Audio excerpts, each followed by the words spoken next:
This is the video how to fine-tune some of the parameters of a track recorder Tascam 38, and in a sequence, just one example how to be properly done, excluding the bias adjustment, because the bias adjustment is totally different creature, so it requires additional video on that.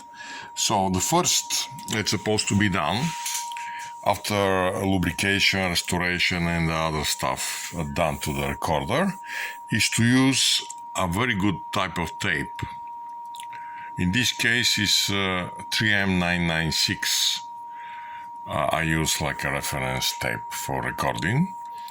And what you need to do to have is an oscilloscope with 2 or more channels.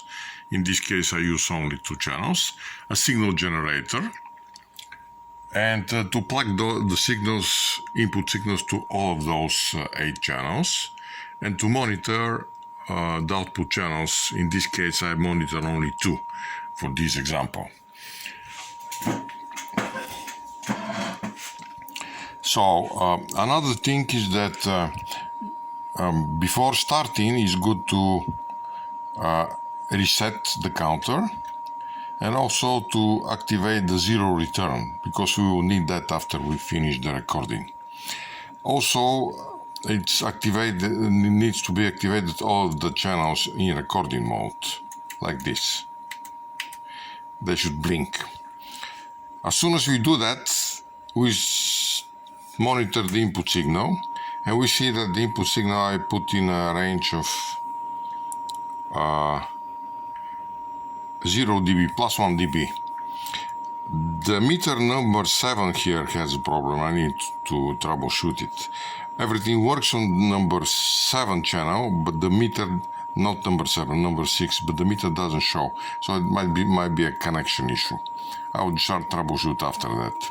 So now we have input signals everywhere, including on channel number 6.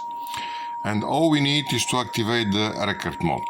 I use the frequency of 1 kHz as a reference. Let's just put the record, go. It's good to record a single frequency for a minute or so, to have time after that for the adjustment of each parameter, because it's required to go back, replay the tape after recording, and then adjust fine-tuning the potentiometers. On the bottom plate of this recorder there is shown which trim pot related to each channel does what. For example, in the beginning over here we see that we can change the repro equalization. We can also change the sync equalization, repro calibration, sync calibration, what the output signal is. We can calibrate meters, but they all already being calibrated with the test tape, I mean recording tape before. We can change the calibration on record if we need to, and we can change also the input calibrations. So let's just record, now we record frequency of 1 kHz. Let's just go to frequency of 10 kHz, 10 times higher. So here is the signal that's coming in. Almost 10 kHz, 10 kHz. And here's the signal that's coming into these meters. Let's allow another 30 seconds or so, recording this frequency, and then go up to 15 kHz. For example, leave a little bit of time and go up to 20 kHz.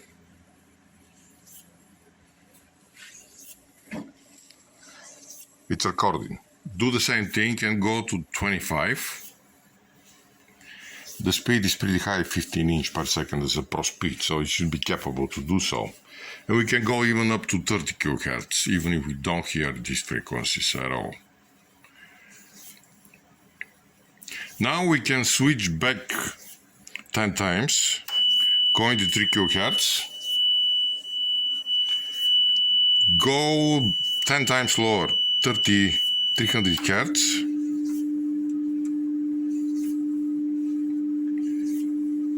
and go again 10 times lower, 30 Hz, fairly low frequency.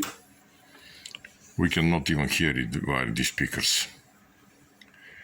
Then we can go up with this frequency to see the low frequency range, 35 Hz, 40 Hz, 50 Hz, go back to 500 Hz, for example, go up to 5 kHz, and switch down to 1 kHz as we began this test. We need to switch here the position time scale. So there we are. We have approximately probably 3 or 4 minutes of recording. Now we can stop and rewind, and it will find the 0 location. Let's activate it. Yeah, it's activated. And we can deactivate these switches, of course. We don't need them anymore. And go to repro mode here.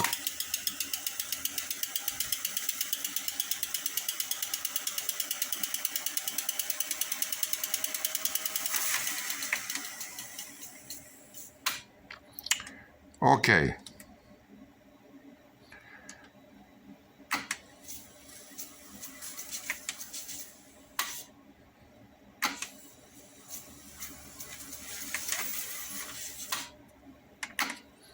I have to manually find because it's kind of a slow searching for 0. Okay, now we are in a production mode. And what do? Just reproduce the signal. So here is the signal. As we can see, all the channels are actually adjusted to minus 3 dB reproduction of the signal that we actually record at 0 dB. With this particular tape, that's a proper adjustment.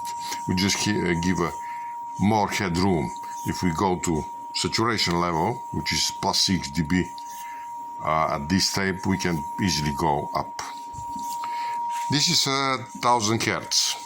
If we need to adjust one of those levels, and here is the output signal, those, let's say channel number 4 and channel number 8. If we need to adjust, we look at the table where is this spot that actually change the repro level, and this is 1, 2, 3. This is the third one on this side. So here is the pot of channel number 1. If we go and look at that, we can see that we can change this level if we need to. From minus 3 dB we can go to 0 dB or whatsoever, but I would leave it as it was adjusted. Now we went to 10 kHz repro signal. We may need here to adjust the equalization at repro at high frequencies, which is in this case is the first potentiometer over here. We have to put here the screwdriver, look at the first channel, and if we need to change this signal, we can change it easily. I would leave it at plus 3 dB, it means 0 dB in this case. And all the other channels are regulated at the same level.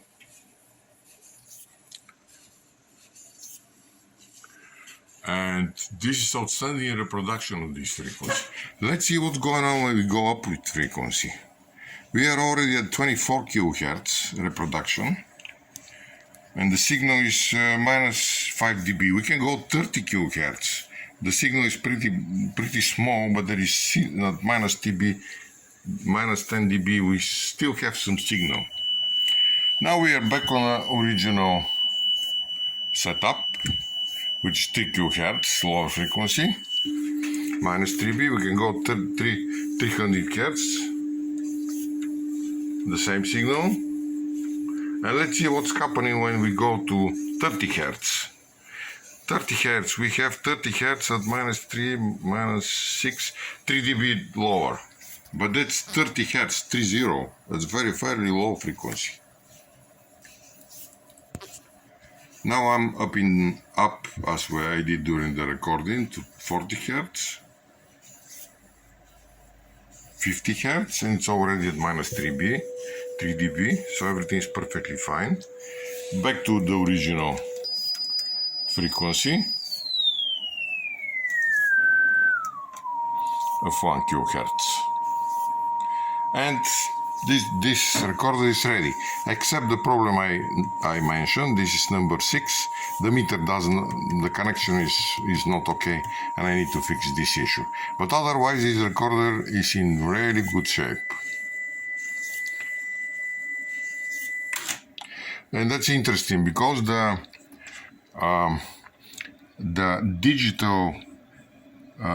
digital counter over here, the indication does not work in this particular case, and that's probably a defect that happened to many of those recorders. But the rest of the control works, so if we don't care about the number here, we can still use zero return, reset mode, and use these features, which are very convenient when we work with this recorder. So this is a short demo about general level equalization adjustment, and I will have another series to show how to tune up the bias in a way that to reflect the best bias for the tape that you use. Studio tapes, they don't differ very much one to another, but it may require some tuning from time to time. That's all for today, and I need to troubleshoot now the channel number 6.